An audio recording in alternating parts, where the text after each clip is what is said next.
C'est officiel, BlackRock, le plus grand gestionnaire de fonds au monde, vient de lancer son tout premier ETF sur PEA.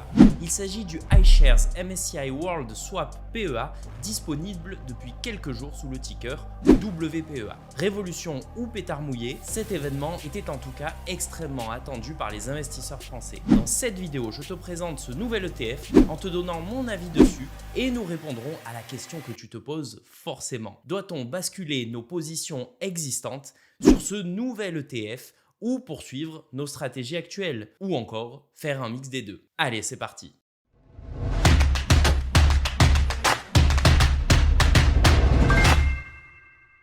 BlackRock en finance, c'est un peu comme Apple avec son iPhone. On aime ou on déteste, mais un point met tout le monde d'accord. Il s'agit de leaders incontestés dans leur domaine respectif. BlackRock détient ainsi plus de 10 000 milliards de dollars d'encours sous gestion. C'est 40 fois le budget de l'État français qui s'élève, à titre de comparaison, à 250 milliards d'euros par an environ. Alors forcément, quand BlackRock décide de lancer son premier fonds sur PEA, cela fait obligatoirement réagir. D'autant que cette première incursion au sein de l'enveloppe défiscalisante française ne se fait pas au travers de n'importe quel fonds, mais via le plus plébiscité d'entre eux, l'ETF Monde. Le iShares MSCI World Swap PEA permet donc de suivre la performance de 1465 entreprises différentes issues de 23 pays développés en un seul investissement. Cela permet d'obtenir une excellente diversification sectorielle puisque l'indice comprend des entreprises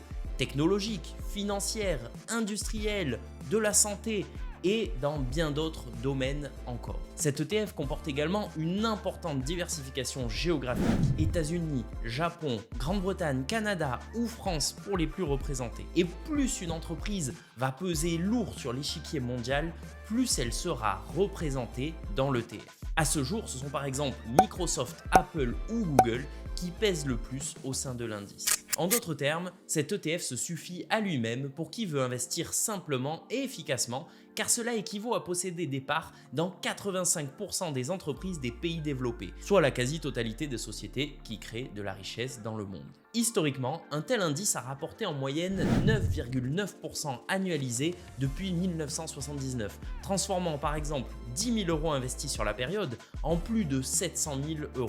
Et cette performance est toujours présente sur les dernières années, puisque celui-ci a rapporté plus de 11% annualisé au cours de la dernière décennie. Pour investir sur un ETF Monde dans son PEA, l'investisseur français n'avait jusqu'alors que deux solutions, un ETF proposé par Amundi et un autre par Lyxor.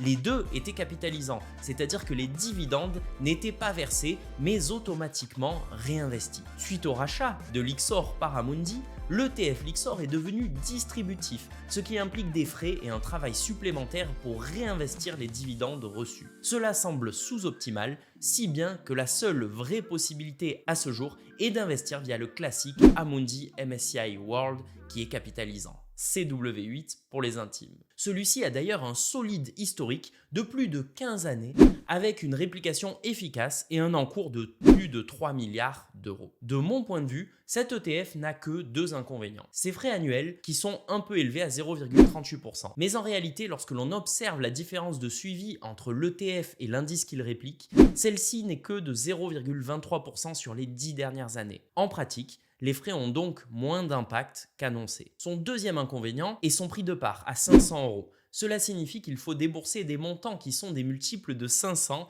pour investir dans cet ETF. 500, 1000, 1500 euros par ordre, ce qui complexifie un investissement régulier, chaque mois par exemple, car cela implique une grosse capacité d'épargne. Qu'apporte donc BlackRock avec son nouvel ETF iShares MSCI World face à celui d'Amundi? Globalement, tout ce dont un investisseur pourrait souhaiter sur PEA. En effet, le iShares MSCI World Swap PEA est capitalisant et même si son encours est encore faible, car il vient d'être lancé, on peut faire confiance à BlackRock pour faire progresser celui-ci. Les frais sont de 0,25% annuels, ce qui est plus faible que ceux de l'Amundi. Attention cependant, des frais plus faibles n'impliquent pas forcément une meilleure performance nette, mais c'est un indicateur qui suppose que cela sera probablement le cas. Rendez-vous dans quelques années pour être fixé. Autre gros avantage, le prix de part est fixé à 5 euros.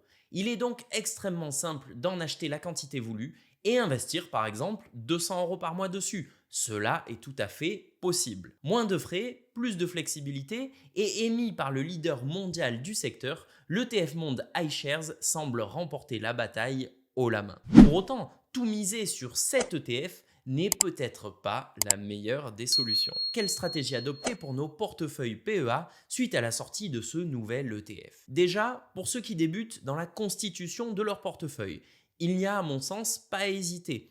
Les frais plus faibles, le prix de part à 5 € et la solidité de BlackRock font clairement pencher la balance en faveur de l'ETF iShares. Seul ombre au tableau, nous confions notre épargne, une fois de plus, à un conglomérat américain, ce qui peut poser un problème de souveraineté sur nos fonds en cas de crise géopolitique mondiale, alors que de l'autre côté, Amundi était une société de gestion française.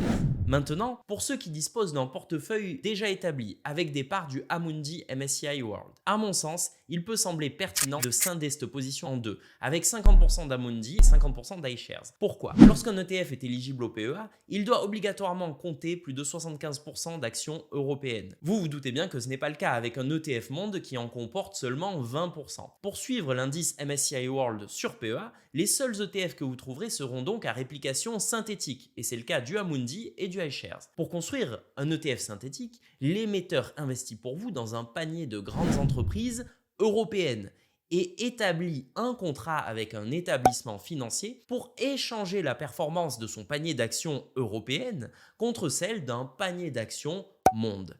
Ce contrat s'appelle un swap, ce qui signifie échange en anglais, et c'est le principe de base d'un ETF synthétique. En pratique, l'émetteur de l'ETF conclut plusieurs swaps avec différentes banques pour limiter le risque de contrepartie. Celui-ci est donc, en théorie, généralement limité autour de 10% de la valeur de l'ETF par établissement. En divisant votre position entre les ETF d'Amundi et d'iShares, vous diluez encore davantage les risques de contrepartie des contrats swap, vous limitez votre exposition à un émetteur spécifique, que ce soit Amundi ou iShares, et si Amundi décide de répliquer en abaissant à son tour les frais de son ETF ou en réduisant le prix de part, cela vous permettra d'en bénéficier. Faut-il maintenant vendre votre ETF Amundi pour appliquer cette stratégie du 50-50 ou même tout basculer de Amundi vers iShares? Pour rester simple, je ne pense pas. Votre position est déjà en place et malgré les frais affichés plus faibles du iShares, rien ne garantit que sa performance réelle soit supérieure à celle de l'Amundi. Autant éviter les frais de vente puis de rachat dans ce cas. Et même si la différence de frais se retrouvait entièrement sur la performance finale, ce qui n'est pas gagné, cela prendrait entre 5 et 10 ans avec un courtier optimisé pour que l'opération soit gagnante en termes de frais.